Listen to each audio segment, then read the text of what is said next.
Last December, Nebraska went all in. The Huskers put up one of the most aggressive transfer portal pitches in the history of this program, and for that reason, they landed one of the best portal classes in America.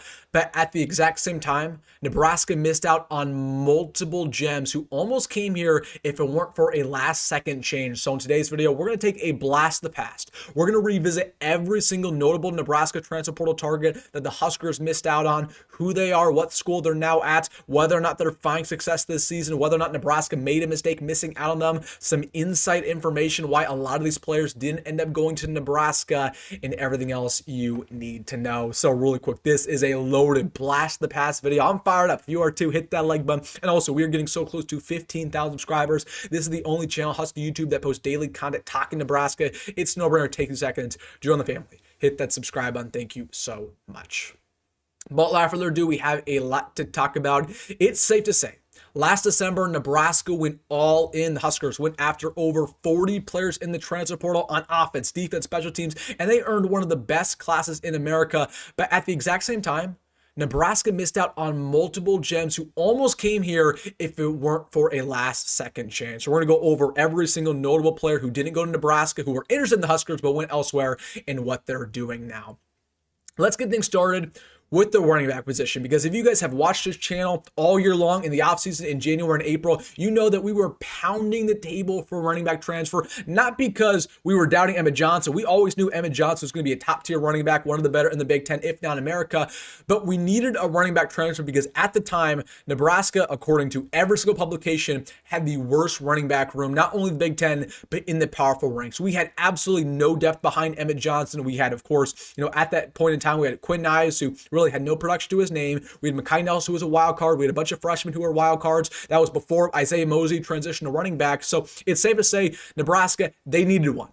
And they did not go after a running back in the winter portal. And that's why the big storyline going into the spring portal was our interest in former Creighton Prep Omaha running back Charmar Brown, who is transferring from North Dakota State. Now we know that Nebraska, they hosted him on 2 visits. He was very interested in the Huskers. We had a lot of money on the table, and he was down to 3 schools: Nebraska, California, and Miami. Now we know that of all the schools, he liked Nebraska the most. He loved the culture here. He wanted to be a part of it. He was good friends with Dylan Riley, with Emmett Johnson. He had a great visit. We talked about all the inside information behind that, but we also know that Nebraska was offering virtually $0 to Charmar Brown.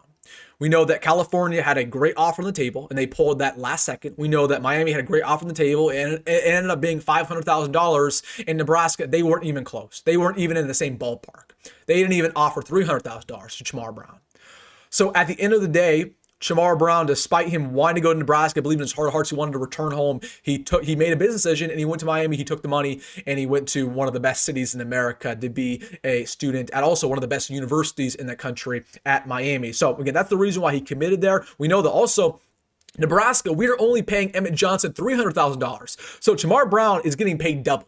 Okay, that's not because Charmar Brown's getting paid more than he deserves. That's because we're paying Emmett Johnson a lot less than he deserves. We really lowballed Emmett Johnson, and we don't value the running back position, and that's why we didn't get Charmar Brown, and that's why Emmett Johnson almost left in the portal when he entered initially. So Charmar Brown this season, revisiting what he's done, he's had a really good year despite there's a lot of talent in that running back room for Miami. He is over 300 rushing yards, 4 yards a carry, 4 touchdowns. He's got involved a little bit in the passing attack as well with 100 receiving yards. So Charmar Brown, there's a lot of Miami fans who want him to be the starting running back, not only the rest of the season, but going into next year. So Charmar Brown had a really, really good year for the Hurricanes. He'll be back with them in 2026. So it's safe to say Nebraska, they missed out on a really good player here. Again, had a really good performance week 1 also versus Notre Dame, which again, one of the best teams in America. He balled out. So yeah, Charmar Brown, he would have brought this offense a new element. We didn't miss out on him. Yes, Emmett Johnson having a Heisman-worthy season, but it would have been nice to, not have all of the focus be on him and to have Emmett, rest occasionally, right? Put in Charmar Brown and have that lethal duo. That's a little bit better than having a bell cow running back, even despite Emmett Johnson having a great year. And then going on to all the wide receiver targets, why we missed out on these guys, what they're doing now. Eric Rivers was somebody who was widely considered the number one wide receiver transfer in America, of course, coming in from, at the time, FIU. He was coming off of one of the best seasons in America. He had about 1,200 yards, 12 touchdowns, and he visited Nebraska. Nebraska was considered the favorite to land him, and Eric Rivers visited Nebraska. It did not go well. Matt Rhule later stated that there was a player who visited the Huskers who was clearly not a culture fit. It was later inferred that was Eric Rivers. So this is somebody who Nebraska inferred was kind of not about the team, was kind of about himself. They decided it was not going to be good for this culture, not going to be good for this team, and they moved on. Eric Rivers ended up going over to Georgia Tech. They paid him a lot of money, and it's safe to say he's not lived to expectations. I mean, he's been a decent receiver for them, but he only has 400 receiving yards, 1 touchdown. He's averaging only 13 yards reception. He's got involved a little bit in the return game as well, but Eric Rivers, he certainly does not have the production they had last year at FIU. So is he worth the price tag that they paid him? Probably not. But at the exact time, you can say the exact same thing about, Dane Key and maybe Jacory Barney as well for Nebraska. We know with receivers, there's a lot of variables involved despite their play. So Eric Rivers, I think Nebraska dodged a bullet here, but we also have to call a spade a spade. Our own wide receiver transfers who we did land are also not playing as good as what they were initially anticipated to. A couple other wide receivers who we missed out on. Jonah Wilson was a very interesting case. Now, he was actually a silent commit to Nebraska. We were planning to add him as a walk-on and then give him a scholarship going into the fall. So for that reason, he didn't sign any documents, but he was expected to join this Nebraska roster. It's pretty much a done deal. And then last second, Texas A&M said, you know what, we're going to give you a scholarship for the spring semester. And he said, you know what, I'm not going to wait on Nebraska. I'm going to go Texas A&M. And honestly, he made a pretty good decision because Texas A&M is one of the best teams in America. However, with Jonah Wilson, he has not done anything this year. 0 receptions, 0 playing time, and he's not found the field for the Aggies. So Nebraska really didn't miss out on anybody here. We'll see what he does next year, or he might enter the portal again. But he was a pretty decent player coming out of Houston. He was somebody that Keel Shorts really liked. He was a former 4-star guy. He just has never lived up to what his calling was.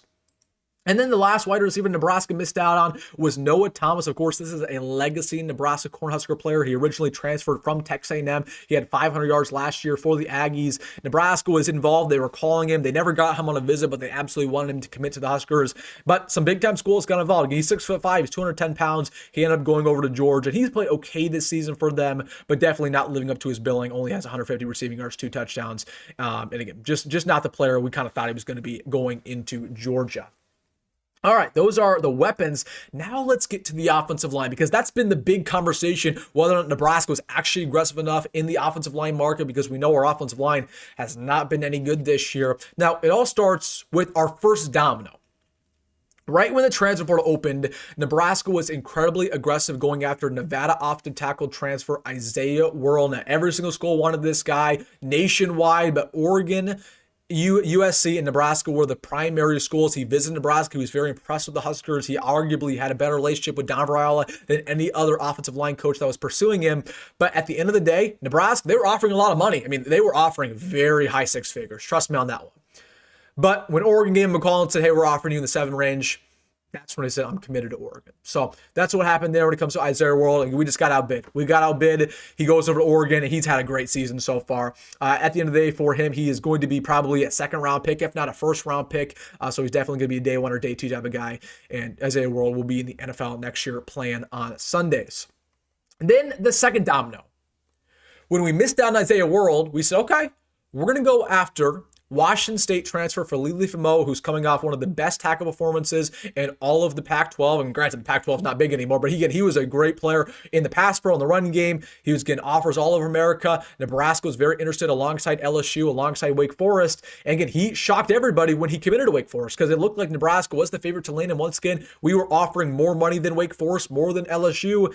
But basically the opposite of Isaiah Worrell, he committed to Wake Forest because of relationships. Because of the fact that his former head coach went over to Wake Forest. The fact of the matter, is that he has a great relationship with him, great relationship with the offensive line coach, great relationship with the offensive coordinator. He said, you know what, I'm going to stick with those guys. I'm going to go over to Wake Forest. And he's had success this year. He hasn't maybe lived up to being a 1st-round pick, but he's definitely going to be drafted next year. And there's some mock drafts already that have him as a round 2, round 3, even a round 4 type of guy.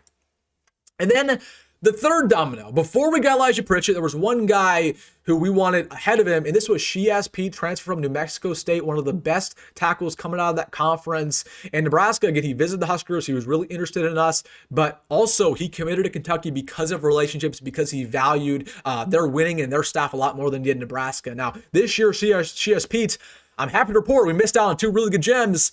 Shiyazh Pete has not played very well. Statistically, he's one of the worst tackles in the SEC. There was one play in particular where, Kentucky fans were going after him because there was a fumble on the ground and he did not fall on top of it. He missed it and the other team got it. So listen, Shiyazh Pete not had the best season. Nebraska, safe to say, we dodged a bullet here despite missing on a lot of gems. This was not one of them. And then after missing out on those three prospects, we got Elijah Pritchett, and the rest is history.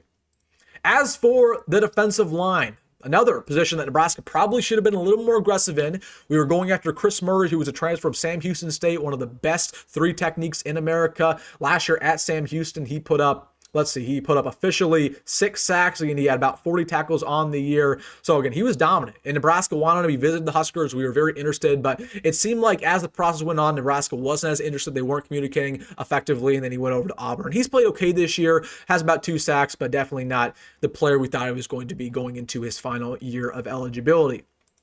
Also, Patrick Payton was a big name back in January when it entered the portal from Florida State. Again, he was one of the best edge rushers in the ACC. And again, when he entered the portal, he was instantly one of the best players in America. Everybody wanted him. But the reason why it was interesting for Nebraska, he was a former Nebraska commit.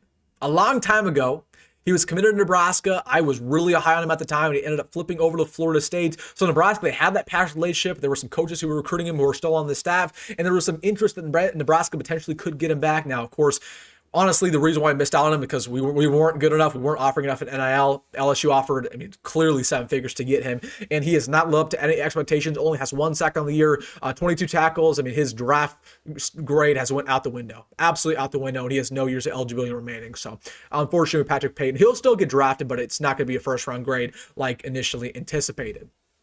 And then Kam Olds, another guy who Nebraska wanted from Kent State. This was somebody who was very early on the process. Nebraska got him on a visit for Kent State. He had 6 sacks. He was really like the only good player on Kent State defense last year. He ended up going over to Kentucky. Nebraska just wasn't offering enough in NIL. And he's been okay this year, but only half a sack, 13 tackles. Nebraska really didn't miss out on him. And then going over to the linebacker spot, Josiah Trotter. Trotter was somebody we wanted from West Virginia. We wanted him very early on the process. He visited Nebraska. Then ended up going over to Missouri also because of NIL money. He's actually had a really good season. Officially on the year, he has 59 total tackles. He has a sack in there. He's had a couple plays that probably should have been worthy of a forced fumble. So he's been actually one of the best linebackers, not only at Missouri, but in the SEC. So it's safe to say Nebraska missed out on a stud here. But again, our linebacker core's been fine. It's not really a big deal, but he's having a lot of success. Nebraska almost got him. And then last but not least, talking about the DBs who we missed out on, 2 notable ones. Qua Moss was somebody who was really under the radar.